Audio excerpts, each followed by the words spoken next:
हरे कृष्णा। ओम अज्ञानतिमिरान्धस्य ज्ञानाञ्जनशलाकया चक्षुर्मिलितं येन तस्मै श्रीगुरवे नमः। नमो ओं विष्णुपादाय कृष्णप्रेष्ठाय भूतले श्रीमते वेदव्यासप्रिय स्वामिनिधि नामिने।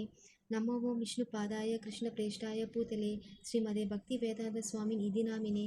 नमस्ते सारस्वते देवे गौरवाणी प्रचारिणे निर्विशेष शून्यवती पासाते देस्ताग्ने। जय श्री कृष्ण चैतन्य प्रभु नित्यानंद श्री अद्वैत गदाधर शिवासादि गौर भक्त वृंदा। हरे कृष्णा कृष्णा कृष्णा हरे हरे, हरे राम राम राम हरे हरे। भगवद्गीता श्लोक 18.23 नियतं संगरहितम् अरागद्वेषदकृतम् अपलप्रेसुना कर्म यत् सात्विकमुच्यते। மொழிபெயர்ப்பு மற்றும் பொருளை வழங்கிய தெய்வ திரு ஆசா பக்தி வேதாந்த சுவாமி பிரபுபாதர் ஜெகத்குரு ஸ்ரீல பிரபுபாதா கி ஜெய். எந்த ஒரு செயல் ஒழுங்குபடுத்தப்பட்டு பற்றின்றி விருப்பு வெறுப்பின்றி பலனை எதிர்பார்க்காமல் செய்யப்படுகின்றதோ அது சத்வகுணத்தின் செயல் எனப்படுகிறது. பொருளுரை: பல்வேறு வர்ணம் மற்றும் ஆசிரமங்களுக்கு ஏற்ப சாஸ்திரங்களின் விதிக்கப்பட்டுள்ள ஒழுங்குபட்ட கடமைகள் உரிமை உணர்வும் பற்றுதல் இன்றி செய்யப்படும் பொழுது இயற்கையாகவே விருப்பு வெறுப்பற்றாகி விடுகின்றன. இவ்வாறு புலன் இன்பத்திற்காக அல்லாமல் கிருஷ்ண உணர்வில் பரமனை திருப்திக்காக செய்யப்படும் செயல்கள் சத்வகுணத்தின் செயல்கள் என்று அழைக்கப்படுகின்றன. ஸோ இப்போ முன்னாடி செயல் பற்றி சொன்னார். சத்வகுணம், ரஜகுணம், தபோகுணம், அறிவு பற்றி சொன்னார். செயல்களை பற்றி சொல்றார். இங்கே சத்வகுணத்தின் செயல் அப்படின்னா ஒழுங்குபடுத்தப்பட்டதாக இருக்கணும், பற்று இல்லாமல் இருக்கணும், விருப்பம் இல்லாமல் இருக்கணும், பலனை எதிர்பார்க்காமல் செய்யப்படணும். இது சத்வகுண அறிவு. பல்வேறு வருடம் மற்றும் ஆசிரமங்கள் ஏற்ப சாஸ்திரங்களில் விதிக்கப்பட்டுள்ள ஒழுங்குபட்ட கடமைகள் உரிமை உணர்வும் பற்றுதல் இன்றி செய்யப்படும் பொழுது இயற்கையாகவே விருப்பு வெறுப்பற்றாகி விடுகின்றன. இவ்வாறு புலன் இன்பத்திற்காக அல்லாமல் கிருஷ்ண உணர்வில் பரமனை திருப்திக்காக செய்யப்படும் செயல்கள் சத்வகுணத்தின் செயல்கள் என்று அழைக்கப்படுகின்றன. பகவத்கீதா உண்மை உறவில் 18வது அத்தியாயம் முடிவு துறவின் பக்குவம் என்ற தலைப்பிலே பார்த்துட்டு இருக்கோம்.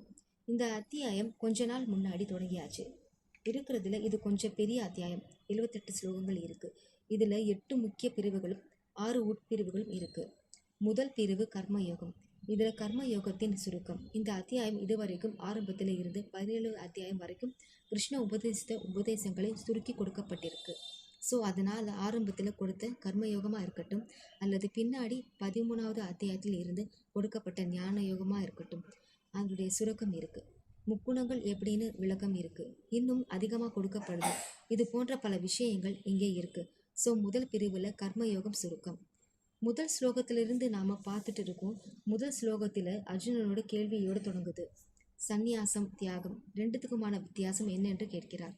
கிருஷ்ணர் அடுத்த ஸ்லோகத்தில் பதில் சொல்ல தொடங்கினார். ரெண்டுத்துக்குமான வித்தியாசம் மட்டுமல்ல, அதற்கு விளக்கம் சொல்லி கேட்கிறார். ஸோ அதனோட நோக்கம் என்ன என்பதை சுருக்கமாக தெரிஞ்சுக்க விரும்புகிறோம். ஸோ கிருஷ்ணர் பதில் சொல்றார். சந்நியாசம், தியாகம் இரண்டுத்துக்கும் என்ன வித்தியாசம்? பலன் நோக்கு செயல்களை துரத்தல். எந்த ஒரு பௌதீக சமூக செயல்கள் எல்லாத்தையுமே முழுவதுமாக துரத்தல், செயல்களை செய்யாமல் இருக்கிறது சந்நியாசம். தியாகம் அப்படின்னா எல்லா செயல்களையும் செய்து அதன் மீதான பற்று இல்லாமல் இருக்கிறது, அதன் பலன்கள் மீது பற்று இல்லாமல் இருக்கிறது. அதுதான் இங்கே கிருஷ்ணர் சொல்றாரு. 2வது ஸ்லோகத்தோட ஜட ஆசைகளை அடிப்படையாக கொண்ட செயல்களை துரத்தல் சந்நியாசம். எல்லா செயல்களையும் பலன்களையும் துறப்பதை தியாகம் என்று அறிஞர்கள் அழைக்கின்றனர் அப்படிங்கிறாரு. அது அவருடைய கருத்தா சொல்லலாம். அறிஞர்கள் சொல்றாங்க, இதன் பலன் நோக்கு செயல்கள் எல்லாம் தோஷங்கள் நிரம்பி இருக்கு, அதுல குறைகள் இருக்கு, அதெல்லாம் துறக்கணும். சில அறிஞர்கள் சொல்றாங்க, இல்லை யக்ன, தான, தப இந்த 3 எப்பவுமே துறக்கக்கூடாது, எப்போதுமே இது செயல்படுத்தத்தான் ஆகணும். ஏன்னா இது சிறந்த ஆத்மாக்களை தூய்மைப்படுத்திவிடும். தூய்மைப்படுத்தக்கூடிய செயல்கள் எதுனா யக்ன, தான, தப ஆகும். யக்ன, தான, தப இந்த 3ம் கைவிடவே கூடாது அப்படிங்கிறாங்க சொல்லக்கூடிய கருத்து. இப்போ கிருஷ்ணர் இதெல்லாம் அறிஞர்கள் சொல்லக்கூடிய கருத்து. சந்நியாசம்னா என்ன, தியாகம் என்றால் என்ன, ஏன் பலநோக்கு செயல்களை கைவிடணும், ஏன் விடக்கூடாது, இதை பற்றி எல்லாம் அறிஞர்களுடைய கருத்து சொல்வார். இப்போ தியாகத்தை பற்றி நான் சொல்ல போகிறேன். அது தியாகம் எது செய்யும் எது செய்யக்கூடாது என்கிற அந்த முக்குணங்கள் அடிப்படையில் எது சிறந்தது பார்த்து தீர்மானிக்கணும். சும்மா மொத்தமாக யக்ன, தான, தப எது சிறந்தது, இது செய்யணும் இது செய்யக்கூடாதுன்னு சொல்ல முடியாது. அதெல்லாம் முக்குணங்கள் அடிப்படையிலான இருந்து செயல்களில் இருக்கு. அதை பற்றி நான் சொல்கிறேன் கேளு அப்படின்னு சொல்லி முதல்ல இந்த யக்ன தான தப எல்லாமே துறக்கக்கூடாது. இது மிக சிறந்த ஆத்மாக்களை தூய்மைப்படுத்திவிடும் என்கிறார். அதுக்கப்புறம் இந்த செயல்களை அனைத்தும் பற்றுதல் என்று அந்த பலனை எதிர்பார்க்காமல் செய்யப்பட வேண்டும். இவற்றை ஒரு கடமையாக செய்ய வேண்டும் அப்படிங்கிறார். யோக் யக்ன தான தப இது மூணுமே கடுமையாக செய்யப்பட வேண்டும். ஏன்னா இது சாஸ்திரங்கள் செய்யணும் சொல்லப்பட்டிருக்கு. அதனால இது ஒரு பலனை எதிர்பார்க்காமல் எல்லாமே செய்யப்படணும் அப்படிங்கிறாங்க. அதுக்கப்புறமா தமோ குணத்தில் செய்யக்கூடிய இந்த செயல்கள் பற்றி சொல்கிறார்.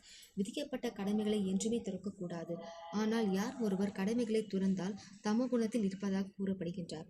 இப்போ உதாரணத்துக்கு இங்கே சொல்றார், ஒரு சன்னியாசி தனக்காக சமைக்கக்கூடாது, ஆனால் பகவானுக்காக சமைக்கிறது என்று வரும்போது அவர் அதை செய்யலாம். அதே மாதிரி ரஜகுணத்துல துறவு அப்படின்றது இது தொல்லை திணைந்து நிறைந்து தான் இருக்கு, சௌரியமா இல்லை.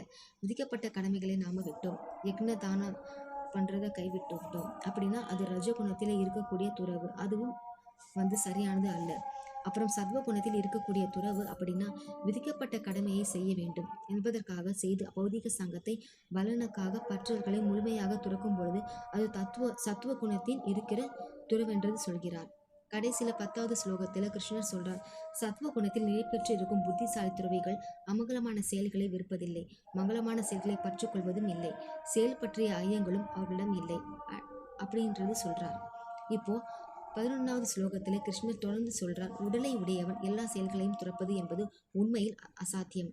ஸோ இது 3வது அத்தியாயத்தில் கேட்டிருக்கோம். ஞாபகம் இருக்கா? ஆத்மா செயல்படாமல் இருக்க முடியாது. ஆத்மாவோட இயற்கையே எப்பவும் செயல்பட்டே இருக்கும். ஸோ செயல்படாமல் யாராலும் இருக்க முடியாது. குறைந்தபட்சம் இந்த உடல் பராமரிப்புக்காக செயல்பட்டு தான் ஆகணும். சிலர் சொல்றாங்க, செயல்பட்டாலே ஒவ்வொரு செயலுக்கும் விளைவு இருக்கு, அதனால செயலே செய்யக்கூடாது அப்படின்னு சொல்லிட்டு எங்கேயாவது போய் இமயமலையில அடிவாரத்துல எங்கேயாவது குகையில போய் உட்கார்ந்துருப்பாங்க அப்படிங்கிறாங்க. நீ உட்கார்ந்திருந்தாலும் அது ஒரு செயல்தான். சுவாசம்னாலும் ஒரு செயல்தான். செயல்படாமல் இருக்கவே முடியாது. இந்த சரீரம் இருக்கிற வரையில் நீ செயல்பட்டு தான் ஆகணும். ஆத்மாவோட இயற்கையை செயல்படவே கூடியது. ஸோ அதனால எல்லா செயல்களையும் துறப்பது என்பது உண்மை அசாத்தியம் என்கிறார். ஆனால் செயல்களின் பலன்களை துறப்பது உண்மையான துறவு என்று கூறப்படுகிறது. நீ செயலை செய், ஆனால் செயல் மீதான பற்று கொள்வது அந்த செயலையை துறந்து அந்த செயலை நீ துறைக்கிறதை விட செயலை செய்து அந்த செயலுக்கான பற்றுதல்களை துறப்பது அன்று. ஏன்னா இந்த சரீரம் இப்படி இருக்குன்னா எதற்காக கொடுக்கப்பட்டிருக்கு? சும்மா ஒரு குகையில போய் அப்படியே ஜோம்பி மாதிரி உட்கார்ந்துட்டு என்ன பிரயோஜனம்? அப்போ ஏன் இந்த சரீரம் கொடுக்கப்படணும்? ஸோ அதனால பக்தர்கள் எப்போதுமே செயல்பட்டு கொண்டே இருக்கணும். பிரபுபாதர் சொல்கிறார், 24 மணி நேரம் பக்தர்கள் செயல்படுறாங்க, ஆனால் அந்த செயலின் பலன் மீதான பற்றுதல் அவங்களுக்கு கிடையாது. கிருஷ்ணருக்காக எல்லாத்தையும் அர்ப்பணிக்கிறாங்க. அது இந்த சரீரத்தை முறையா உபயோகிக்கிறதாகும். ஸோ ஸ்ரீல பிரபுபாதர் சொல்றார், செயலை ஒருவன் என்றுமே துறக்க முடியாது என்று பகவத்கீதையில் கூறப்பட்டுள்ளது. எனவே எவன் ஒருவன் கிருஷ்ணருக்காக செயல்பட்டு செயல்களின் பலன்கள் எல்லாவற்றையும் தான் அனுபவிக்காமல் கிருஷ்ணருக்கு அர்ப்பணம் செய்கிறானோ அவனே உண்மையான துறவி ஆவான். தனக்கு பெரிய சௌகரியத்தை ஏற்படுத்திக்கணும், நம்ம ரொம்ப ஆடம்பரமா வாழணும் அப்படின்னு ஒரு உண்மையான துறவி விரும்புவது கிடையாது. பிரபுபாதர் கையில காசு இல்லாம இந்த இயக்கத்தை தொடங்கினார்.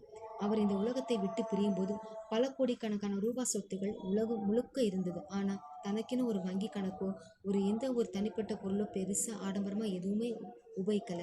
பக்தர்களால் சில சமயம் அது கொடுக்கும்போது சேவைக்காக ஏற்றுக்கொண்டாரே ஒழிய சில சமயத்தில் ரொம்ப விலை மதிப்பான வாட்ச், சில சமயத்தில் மோதிரம் கொடுப்பாங்க, சில சமயத்தில் ரொம்ப காஸ்ட்லியான கூலிங் கிளாஸ் கண்ணாடி எல்லாம் பக்தர்கள் வாங்கிட்டு கொடுப்பாங்க. பிரபுபாதர் அப்போதைக்கு வாங்கி அவங்க அன்போடு கொடுக்குறாங்க. அது நாம் நிராகரிக்க கூடாதுன்னு அப்படின்றதுக்காக ஏற்றுக்கொள்வாரே ஒழிய இப்போ ஒரு பக்தர் வாட்ச் கொடுக்குறார் அப்படின்னா அது பிரபுபாதர் காட்டியிருப்பார். கொஞ்ச நாள் கழித்து வேறு யாராவது ஒருத்தர் வாட்ச் கொடுத்தாங்கன்னா அதை வாங்கி அப்போ கட்டிட்டு கையில் இருக்கிறது கொடுத்துடுவாங்க. உடனே யார் பக்கம் இருக்கிறாங்களோ அவங்களுக்கு கொடுத்துடுவாங்க. இப்போ அவர் இந்த பெஸ்ட்டு அது பெஸ்ட்டு அப்படின்னு பார்க்க மாட்டார். ஏற்கனவே கட்டியிருக்கிறது இப்போ 2வதாக வந்தது விட ரொம்ப காஸ்ட்லியாக நல்ல வாட்சான இருந்து கூட அவர் அதை பற்றி யோசிக்க மாட்டார். இப்போ இவர் சேவை பண்ண விரும்புகிறார், அவர் கொடுக்கிறார், இந்த பக்தர் ஏற்றுக்கணும். இப்போது எக்ஸ்ட்ரா ஒரு வாட்ச் நான் வச்சுட்டு என்ன பண்ண போகிறேன், கொடுக்கிறேன். அதுதான் பிரபுபாதர் உடைய பழக்கம். அதுதான் உண்மையான துறவு. நம்ம நிறைய சேர்த்து வச்சுக்கணும் அப்படின்னு அவர் நினைக்கல. நமக்காக கொடுக்குறாங்க, நம்ம ஏன் அடுத்தவருக்கு கொடுக்கணும்? அவர்கள் எல்லாம் என்னுடைய சீடர்கள் தானே, அடுத்தவருக்கு கொடுக்கணும். அவர்கள் எல்லாம் என்னுடைய சீடர்கள் தானே, அவங்க தான் கொடுக்கணும். நான் ஏன் அவங்களுக்கு கொடுக்கணும் அப்படின்லாம் அவர் நினைக்கல. இதுதான் பிரபுபாதருடைய மிக சிறந்த பழக்கமாகும். நன்றி. ஹரே கிருஷ்ணா.